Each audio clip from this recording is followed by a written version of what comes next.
নমস্কার বন্ধুরা, সুমিতার হেসেলে সবাইকে স্বাগতম। তো বন্ধুরা, গরম যা পড়েছে, এই দুপুরে যদি একটু আইসক্রিম অথবা বিকেলে বসে যদি একটু আইসক্রিম খাওয়া যায়, তাই আপনাদের জন্য নিয়ে চলে এসেছি। আজকে বাড়িতে বেল দুটো পড়েছিল, তো বেলের আইসক্রিম করে দেখাবো। অনেক তো বিভিন্ন ফলের অথবা অন্য নারকেলেরও আইসক্রিম খেয়েছেন, বেলের আইসক্রিম কখনো খেয়েছেন? তাহলে অবশ্যই কমেন্ট করে জানাবেন। আমি বেলটাকে ভালোভাবে ধুয়ে ফাটিয়ে নিয়েছি। এবারে একটি পাত্র নিয়েছি আর নিয়েছি একটি ধারালো চামচ। আপনারাও অস্ত্র দিয়েও করতে পারেন, যে কেটে যাওয়ার সম্ভাবনা থাকে, তাই আমি একটি চামচ নিয়েছি। এইভাবে ভেতরের শাঁসটা আলতো করে টান দিলেই দেখবেন শাঁসটা উঠে আসবে, শক্ত খোলাটা হাতে থেকে যাবে। এইভাবে আমি বেশ দুটো বেলের ভেতর থেকে শাঁসটা ভালো করে বের করে নিব।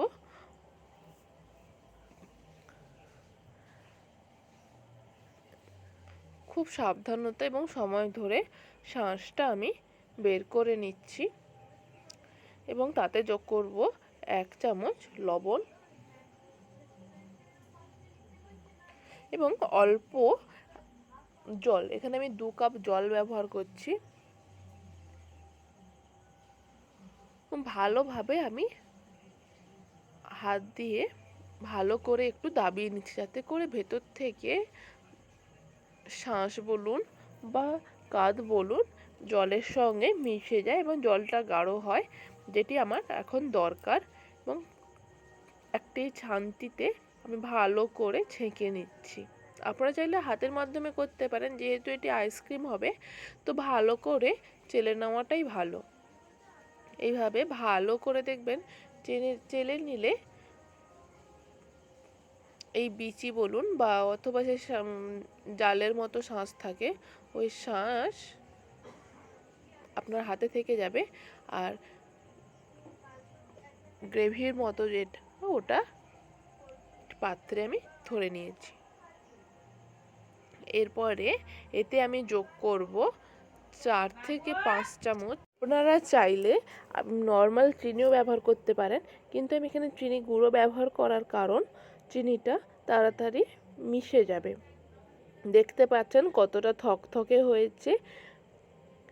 এবং আমি একটু চামচ দিয়ে ভালো করে একটু মাখিয়ে নিলাম। এবার আমি মোল্ড নিয়ে নিয়েছি আইসক্রিমের।